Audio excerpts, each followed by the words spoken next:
Hi అండి. నా పేరు మీనాక్షి. మా పాప పేరు ఆకాంక్ష. మా పాపకి రీసెంట్‌గా వీసా అప్రూవ్ అయింది. అయితే మేము అవర్ గ్లోబల్ ఓవర్సీస్ అనే కన్సల్టెన్సీ ద్వారా శేష్ బాబు గారు ద్వారా మేము వెళ్ళటం జరిగిందండి. మా పాపకి ఎప్పుడైతే మాస్టర్స్ చేయించాలి యూఎస్ఏలో అనుకున్నామో, అప్పుడు మేము స్టార్టింగ్ నుండి కూడా శేష్ బాబు గారిని ద్వారానే మేము ఫాలో అయ్యామండి. ఆయనే మాకు మొత్తం డీటెయిల్స్ అన్నీ చెప్పి యూనివర్సిటీస్ గురించి గానీ, డీఎస్ 160 ఫార్మ్ ఫిలప్ చేయడం గానీ, డాక్యుమెంటేషన్ కానీ, లోన్ ప్రాసెస్ కానీ మొత్తం ఆయనే దగ్గరుండి చూసుకోవడం జరిగింది. మా పాపకి ఎటువంటి భయం లేకుండా మాక్స్ చాలా తీసుకున్నారు. మాక్ ఇంటర్వ్యూస్ తీసుకున్నారు. మమ్మల్ని కూడా చాలా ఎంకరేజ్ చేసి పాజిటివ్ థింకింగ్‌గా ఉండాలి. పేరెంట్స్ కూడా ఎంకరేజ్ చేయండి అని చెప్పడం జరిగింది. మా పాప కూడా చాలా కాన్ఫిడెంట్‌గా ఆయన చెప్పినట్టుగానే చేయడం వల్ల వీసా అనేది అప్రూవ్ అయిందండి మా అమ్మాయికి.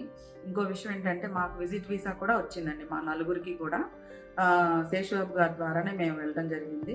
మా నలుగురికి కూడా విజిట్ వీసా వచ్చినాక బావుందని చెప్పి మళ్ళీ మేము మా పాపను కూడా మాస్టర్స్‌కి వీసాకి అప్లై చేసుకోవడం జరిగింది. శేషబాబు గారే చేయించారు. దగ్గరుండి చూసుకున్నారు. లాస్ట్ మినిట్ వరకు కూడా మా పాపకి ఫుల్ కాన్ఫిడెన్స్ ఇచ్చి ఎంకరేజ్ చేశారండి. అందులో ఎటువంటి డౌట్ ఉండదు. తన స్టూడెంట్‌కి ఎలా అయినా వీసా రావాలన్న గోల్ తప్ప ఆయనకి వేరే గోల్ ఉండదండి. ఇంత జెన్యూన్‌గా ఉండే కన్సల్టెన్సీ నేనైతే ఎక్కడ చూడలేదండి. ఎవరైనా సరే కెనడా, ఆస్ట్రేలియా, అమెరికా ఏ దేశానికి వెళ్ళాలనుకున్నా గానీ వీసా గ్యారంటీగా ఇప్పిస్తారండి. శేష్ గారైతే మాత్రం ఇప్పించేదాకా ఆయన ఊరుకోరు. ఎవరు వెళ్ళదలుచుకున్నా సరే అవర్ గ్లోబల్ ఓవర్సీస్ కన్సల్టెన్సీని కలవాలని శేష్ బాబు గారి ద్వారా వెళ్ళాలని నేను కోరుకుంటున్నానండి.